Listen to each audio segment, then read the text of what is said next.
Hello students, how are you? Welcome to your botany lecture. ਬੇਟਾ ਆਪਾਂ start ਕੀਤਾ ਸੀ ਕਲਾਈਮੈਟਿਕ factors. ਉਹਦੇ ਵਿੱਚ ਆਪਾਂ ਵਾਟਰ ਪੜ੍ਹ ਲਿਆ ਸੀ ਤੇ ਅੱਜ ਆਪਾਂ ਸਟਾਰਟ ਕਰਾਂਗੇ ਟੈਂਪਰੇਚਰ। ਇਹਦੇ ਵਿੱਚ ਆਪਾਂ ਇਹੀ ਪੜ੍ਹਨਾ ਆ ਕਿ ਪਲਾਂਟਸ ਤੇ ਟੈਂਪਰੇਚਰ ਲੋ ਔਰ ਹਾਈ ਦਾ ਕੀ ਇਫੈਕਟ ਪੈਂਦਾ ਆ, ਕਿਹੜੀ ਚੇਂਜਸ ਪਲਾਂਟਸ ਦੇ ਵਿੱਚ ਹੁੰਦੀਆਂ ਆ to adapt themself for high and low temperature. ਇਹ ਔਰ ਕਿਹੜੇ ਫੈਕਟਰਸ ਆ ਜਾਂ ਕਿਸ ਚੀਜ਼ 'ਤੇ ਪਲਾਂਟਸ 'ਤੇ ਅਫੈਕਟ ਪਾਉਂਦਾ ਆ ਟੈਂਪਰੇਚਰ। ਟੈਂਪਰੇਚਰ ਨੂੰ ਜੇ ਡਿਫਾਈਨ ਕਰਨਾ ਹੋਵੇ ਤਾਂ it is the degree of hotness, ਹੈ ਨਾ। ਇਹਨੂੰ ਅਸੀਂ ਕਹਿੰਦੇ ਹਾਂ ਟੈਂਪਰੇਚਰ। ਸਨ ਤੋਂ ਰੇਡੀਏਸ਼ਨਸ ਆਉਂਦੀਆਂ ਆ ਅਤੇ ਕਨਵਰਟ ਹੁੰਦੀਆਂ into heat energy. Unit of temperature ਤੁਹਾਨੂੰ ਪਤਾ ਹੀ ਆ, ਡਿਗਰੀ ਸੈਲਸੀਅਸ, ਡਿਗਰੀ ਫਾਰਨਹਾਈਟ। ਕਿੱਦਾਂ ਮੇਜਰ ਕਰਦੇ ਆ ਟੈਂਪਰੇਚਰ ਨੂੰ? With thermometer. ਅਤੇ ਐਟਮੋਸਫੇਰਿਕ ਟੈਂਪਰੇਚਰ ਜੇ ਮੇਜਰ ਕਰਨਾ ਆ ਤਾਂ ਦੋ ਤਰ੍ਹਾਂ ਦੇ ਥਰਮਾਮੀਟਰਸ ਯੂਜ਼ ਕਰਦੇ ਆ, ਮਿਨੀਮਮ ਐਂਡ ਮੈਕਸੀਮਮ ਥਰਮਾਮੀਟਰ। ਇਹ ਤਾਂ ਸਾਰੇ ਕਾਮਨ ਆਸਪੈਕਟ ਸੀਗੇ। ਹੁਣ ਅਸੀਂ ਜੇ ਟੈਂਪਰੇਚਰ ਦਾ ਦੇਖੀਏ ਕਿ it plays an important role in plant organisation. Plant organisation ਦਾ ਮਤਲਬ ਹੈਗਾ ਆ ਕਿ ਜਿੰਨੇ ਵੀ ਕਿਰਿਆਵਾਂ, ਵਾਈਟਲ ਐਕਟੀਵਿਟੀਜ਼, ਮੈਟਾਬੋਲਿਕ ਪ੍ਰੋਸੈਸਿਸ ਜਿਹੜੇ ਪਲਾਂਟਸ 'ਚ ਚੱਲਦੇ ਆ, ਉਹ ਟੈਂਪਰੇਚਰ ਉਹਨਾਂ ਨੂੰ ਰੈਗੂਲੇਟ ਕਰਦਾ ਆ। ਫੋਰ ਐਗਜ਼ਾਮਪਲ ਜਿੱਦਾਂ ਕਈ ਪਲਾਂਟਸ ਜਿਹੜੇ ਉਹ ਐਕਟਿਵ ਹੁੰਦੇ ਆ ਜਾਂ ਸਰਵਾਈਵ ਕਰਦੇ ਆ ਐਟ ਹਾਈ ਟੈਂਪਰੇਚਰ, ਕਈ ਲੋ ਟੈਂਪਰੇਚਰ 'ਤੇ। ਜਿੱਦਾਂ ਹੁਣ ਮਨੀਕਰਨ ਹੌਟ ਸਪ੍ਰਿੰਗਸ ਆ, ਗਰਮ ਪਾਣੀ ਦੇ ਝਰਨੇ ਆ, ਆਲਮੋਸਟ ਟੈਂਪਰੇਚਰ ਉੱਥੇ 50 ਡਿਗਰੀ ਸੀ ਹੋ ਸਕਦਾ ਆ। ਉੱਥੇ ਸਰਵਾਈਵ ਕਰਦੇ ਆ ਕੁਛ ਐਲਗੇ ਵਗੈਰਾ, ਹੈ ਨਾ, ਪੜ੍ਹੇ ਸੀਗੇ ਤੁਸੀਂ ਫਸਟ ਈਅਰ 'ਚ। ਲੇਕਿਨ ਦੂਸਰੀ ਤਰਫ ਕੁਛ ਪਲਾਂਟਸ ਜਾਂ ਆਰਗੈਨਿਜ਼ਮਸ ਹੁੰਦੇ ਆ ਜਿਹੜੇ ਹਾਈ ਟੈਂਪਰੇਚਰ 'ਤੇ ਨਹੀਂ ਸਰਵਾਈਵ ਕਰ ਪਾਉਂਦੇ, ਡੈਥ ਹੋ ਜਾਂਦੀ ਆ। ਸੇਮ ਵੇ ਕਈ ਪਲਾਂਟਸ ਜਿਹੜੇ ਆ ਆਰਗੈਨਿਜ਼ਮਸ, ਉਹ ਲੋ ਟੈਂਪਰੇਚਰ ਬਰਫ਼ 'ਤੇ ਸਰਵਾਈਵ ਕਰ ਜਾਂਦੇ ਆ, ਕਈ ਜਿਹੜੇ ਆ ਨਹੀਂ ਸਰਵਾਈਵ ਕਰ ਪਾਉਂਦੇ। ਸੋ ਇਹ ਡਿਪੈਂਡ ਕਰੂਗਾ ਪਲਾਂਟਸ ਟੂ ਪਲਾਂਟਸ। ਹੁਣ effect of plants in plant ਕੀ ਆ, effect of temperature on plants, ਕਿ ਸਭ ਤੋਂ ਪਹਿਲਾ ਪ੍ਰਭਾਵ ਜਿਹੜਾ ਆ ਉਹ ਮੈਟਾਬੋਲਿਕ ਪ੍ਰੋਸੈਸਿਸ 'ਤੇ ਪੈਂਦਾ ਹੈ ਬੇਟਾ। ਮੈਟਾਬੋਲਿਕ ਪ੍ਰੋਸੈਸਿਸ ਤੁਹਾਨੂੰ ਪਤਾ ਹੀ ਆ, ਜਿਵੇਂ ਐਬਜ਼ੋਰਪਸ਼ਨ ਆਫ ਵਾਟਰ ਹੋ ਗਿਆ, ਮਿਨਰਲਸ ਹੋ ਗਏ, ਟਰਾਂਸਪੀਰੇਸ਼ਨ ਹੋ ਗਿਆ, ਫੋਟੋਸਿੰਥੇਸਿਸ ਹੋ ਗਿਆ, ਰੈਸਪੀਰੇਸ਼ਨ ਹੋ ਗਿਆ। ਇਹ ਸਾਰੇ ਇਹਨਾਂ 'ਚ ਟੈਂਪਰੇਚਰ ਜਿਹੜਾ ਮੇਜਰ ਰੋਲ ਪਲੇ ਕਰਦਾ ਆ। Germination of seeds, formation of flowers, fruit, seeds et cetera 'ਚ ਕਈ ਇੰਜ਼ਾਈਮਸ ਜਿਹੜੀਆਂ ਆ ਉਹਨਾਂ ਦੀ ਐਕਟੀਵਿਟੀਜ਼ ਨੂੰ ਕੰਟਰੋਲ ਕਰਦਾ ਆ ਟੈਂਪਰੇਚਰ। ਫਿਰ ਜੇ ਅਸੀਂ ਗੱਲ ਕਰੀਏ ਥਰਮੋ ਪੀਰੀਓਡਿਜ਼ਮ ਦੀ, ਤਾਂ thermo means temperature, periodism means period ਜਾਂ ਡਿਊਰੇਸ਼ਨ। ਤਾਂ ਬੇਟਾ ਜਿੱਦਾਂ ਡੇ ਔਰ ਨਾਈਟ ਆ, ਡੇ ਦੇ ਵਿੱਚ ਇੱਕ ਦਿਨ ਪੂਰਾ ਆ, ਉਹਦੇ ਵਿੱਚ ਡੇ ਹੁੰਦਾ ਆ, ਨਾਈਟ ਹੁੰਦੀ ਆ। ਡੇ 'ਚ ਅਲੱਗ ਟੈਂਪਰੇਚਰ ਹੁੰਦਾ, ਨਾਈਟ 'ਚ ਅਲੱਗ ਹੁੰਦਾ ਆ। ਜਾਂ ਅਸੀਂ ਕਹਿ ਸਕਦੇ ਹਾਂ ਕਿ area to area, time to time, minute to minute, hour to hour ਜਿਹੜਾ ਟੈਂਪਰੇਚਰ ਆ ਘੰਟੇ 'ਚ ਫਰਕ ਹੋ ਜਾਂਦਾ ਆ। ਇਹਨੂੰ ਅਸੀਂ ਕਹਿੰਦੇ ਆ ਜਿਹੜਾ ਡਾਇਅਰਨਲ ਸਾਈਕਲ ਕੀ ਹੁੰਦਾ ਆ, ਡੇ ਔਰ ਨਾਈਟ ਇੱਕ ਦਿਨ ਦਾ। ਸੀਜ਼ਨਲ ਪੂਰੇ ਸੀਜ਼ਨ ਵਾਈਜ਼, ਜਿੱਦਾਂ ਸਮਰ, ਵਿੰਟਰ, ਰੇਨੀ, ਹਰ ਤਿੰਨੋਂ ਸੀਜ਼ਨ ਦਾ ਟੈਂਪਰੇਚਰ ਜਿਹੜਾ ਉਹ ਅਲੱਗ ਹੁੰਦਾ ਆ। ਸੋ ਜਿਹੜੇ ਪਲਾਂਟਸ ਹੁਣ ਟ੍ਰੋਪੀਕਲ ਮੰਨ ਲਓ ਏਰੀਆ 'ਚ ਅਗਰ ਪਲਾਂਟਸ ਗਰੋ ਕਰਦੇ ਆ, ਉੱਥੇ ਟੈਂਪਰੇਚਰ ਈਵਨ ਰੇਨਫਾਲ ਜੇ ਅਸੀਂ ਸਟੱਡੀ ਕਰਨੀ ਆ, ਲਾਈਟ ਜੇ ਸਟੱਡੀ ਕਰਨੀ ਆ, ਤਾਂ ਉੱਥੇ ਹਰ ਜਗ੍ਹਾ ਵੇਰੀ ਕਰੇਗੀ। ਹੁਣ ਸ਼ਿਮਲਾ ਦਾ ਟੈਂਪਰੇਚਰ ਅਲੱਗ ਆ ਔਰ ਗੜਸ਼ੰਕਰ ਦਾ ਅਲੱਗ ਆ, ਅਤੇ ਇੱਥੇ ਅਲੱਗ ਤੁਹਾਨੂੰ ਵੈਰਾਈਟੀ ਮਿਲੂਗੀ ਪਲਾਂਟਸ ਦੀ, ਸ਼ਿਮਲਾ 'ਚ ਅਲੱਗ, ਰਾਜਸਥਾਨ 'ਚ ਅਲੱਗ। ਅਤੇ ਇਹ ਸਾਰੀਆਂ ਰਿਦਮਿਕ ਚੇਂਜਸ ਜਿਹੜੀਆਂ ਟੈਂਪਰੇਚਰ 'ਚ ਆਉਂਦੀਆਂ, ਇਹ ਬਹੁਤ ਸਾਰੇ ਫਿਜ਼ੀਓਲੋਜੀਕਲ, ਮੈਟਾਬੋਲਿਕ ਪ੍ਰੋਸੈਸਿਸ ਨੂੰ ਕੰਟਰੋਲ ਕਰਦੇ ਆ ਜਾਂ ਅਫੈਕਟ ਕਰਦੇ ਆ, ਅਸੀਂ ਕਹਿ ਸਕਦੇ ਹਾਂ। ਤਾਂ ਕੁਛ ਐਗਜ਼ਾਮਪਲਸ ਆ ਕਿ ਜਿੱਦਾਂ ਸਪੀਸ਼ੀਸ ਰਿਊਮੈਕਸ ਦੇ ਵਿੱਚ ਸੀਡਸ ਜਰਮੀਨੇਟ ਕਰਦੇ ਆ। ਇਹ ਤੁਸੀਂ ਹੁਣ ਯਾਦ ਰੱਖਣਾ ਆ ਕਿ ਜਿਹੜੇ ਸੀਡਸ ਜਰਮੀਨੇਟ ਕਰਦੇ ਆ ਹਾਈ ਟੈਂਪਰੇਚਰ, ਅਲਟਰਨੇਟਿੰਗ ਹਾਈ ਔਰ ਲੋ ਟੈਂਪਰੇਚਰ। ਮਤਲਬ ਇਹਨਾਂ ਨੂੰ ਹਾਈ ਟੈਂਪਰੇਚਰ ਵੀ ਚਾਹੀਦਾ ਹੁੰਦਾ ਆ ਤੇ ਲੋ ਟੈਂਪਰੇਚਰ ਵੀ, ਕਿ ਪਹਿਲਾਂ ਥੋੜ੍ਹਾ ਹਾਈ ਟੈਂਪਰੇਚਰ ਹੋਵੇ ਫਿਰ ਥੋੜ੍ਹਾ ਜਿਹਾ ਹੌਲੀ ਹੌਲੀ ਲੋ ਹੁੰਦਾ ਹੋਵੇ ਤਾਂ ਇਹਨਾਂ 'ਚ ਜ਼ਿਆਦਾ ਅੱਛਾ ਜਰਮੀਨੇਸ਼ਨ ਹੋ ਜਾਂਦਾ ਹੈ।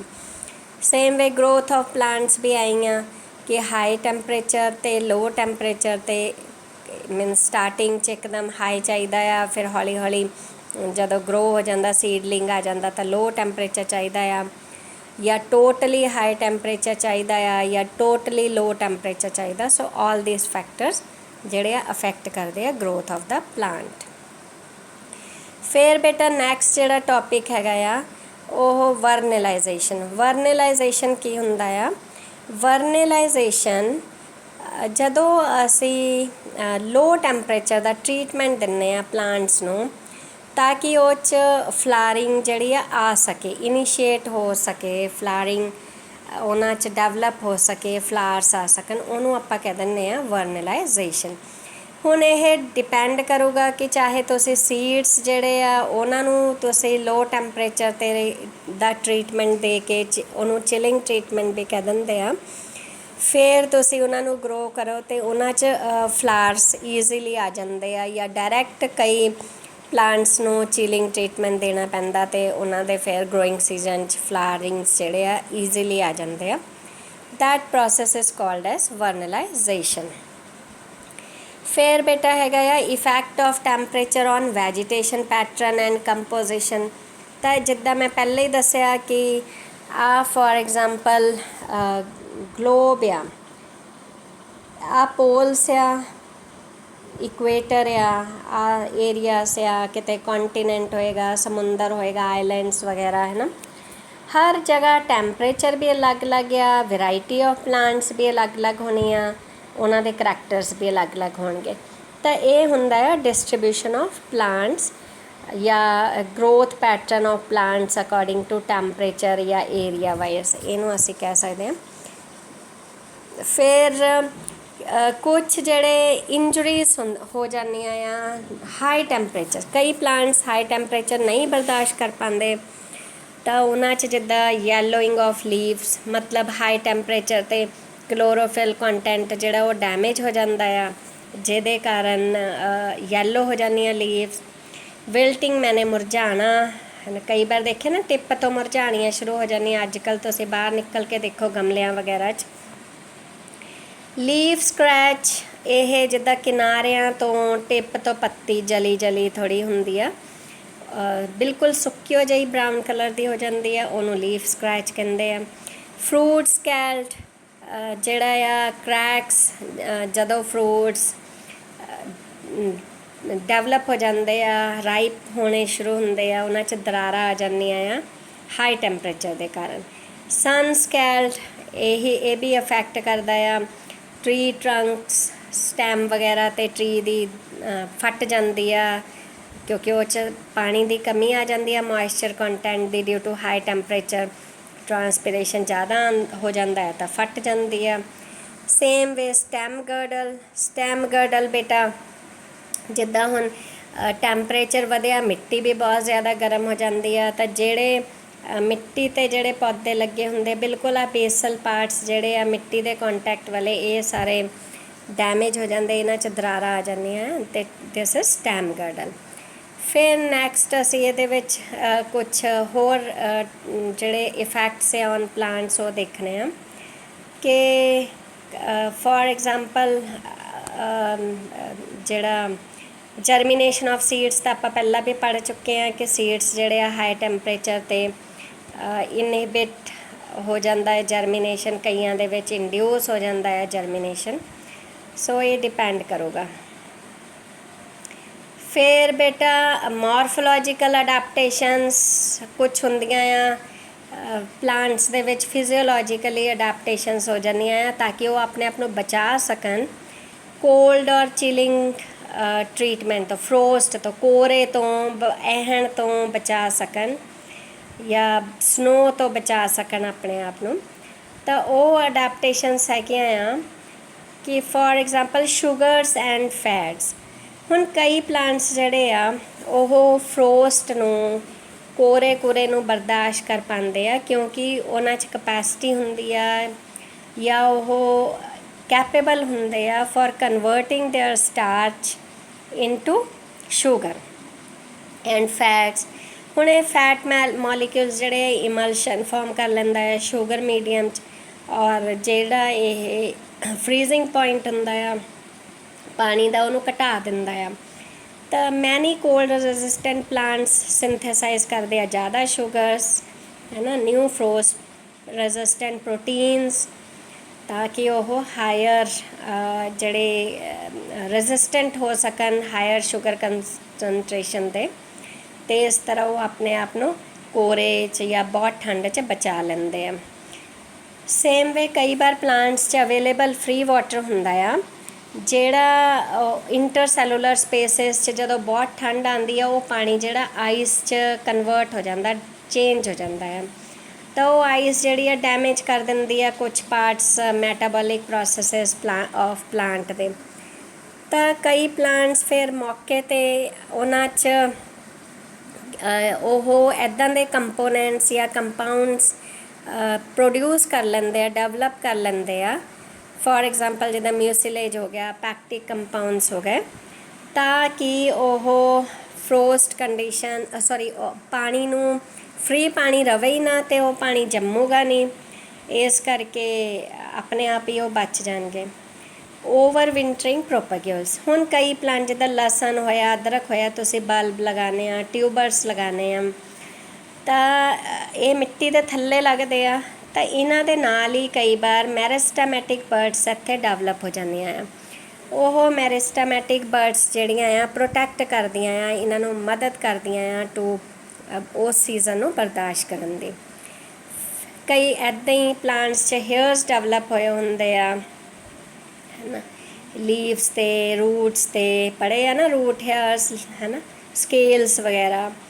ਇੱਦਾਂ ਹੀ ਫਿਰ ਕੁਛ ਪਲਾਂਟਸ ਦੇ ਵਿੱਚ ਚੇਂਜਸ ਹੋ ਜਾਂਦੀਆਂ ਆ, ਉਹ ਆਪਣੇ ਆਪ ਨੂੰ ਅਡਾਪਟ ਕਰ ਲੈਂਦੇ ਆ from protection against high temperature.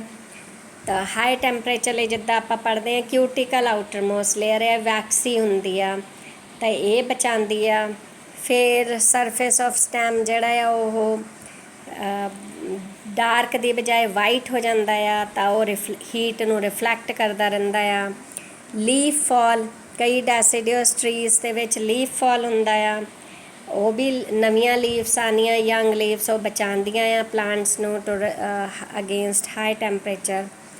ਫਿਰ ਬੇਟਾ ਕਈ ਵਾਰ ਲੀਵਸ ਨਾ ਇਸ ਤਰ੍ਹਾਂ ਵਰਟੀਕਲੀ ਲੱਗੀਆਂ ਹੁੰਦੀਆਂ ਉੱਪਰ ਨੂੰ, ਤਾਂ ਉਹ ਡਾਇਰੈਕਟ ਰੇਡੀਏਸ਼ਨ ਸਨ ਦੀਆਂ ਪੈਣ ਨਹੀਂ ਦਿੰਦੀਆਂ, ਉਹਨੂੰ ਬਚਾਉਂਦੀ ਆ ਪਲਾਂਟਸ ਨੂੰ। ਫਿਰ ਕਈ ਵਾਰ ਲੀਵਸ ਉਹੀ ਸਕੇਲ, ਹੇਅਰਸ, ਹੈ ਨਾ, ਇਹਨਾਂ ਨਾਲ ਕਵਰਡ ਹੁੰਦੀਆਂ ਆ, ਤਾਂ ਵੀ ਬਚ ਜਾਂਦੀਆਂ ਆ।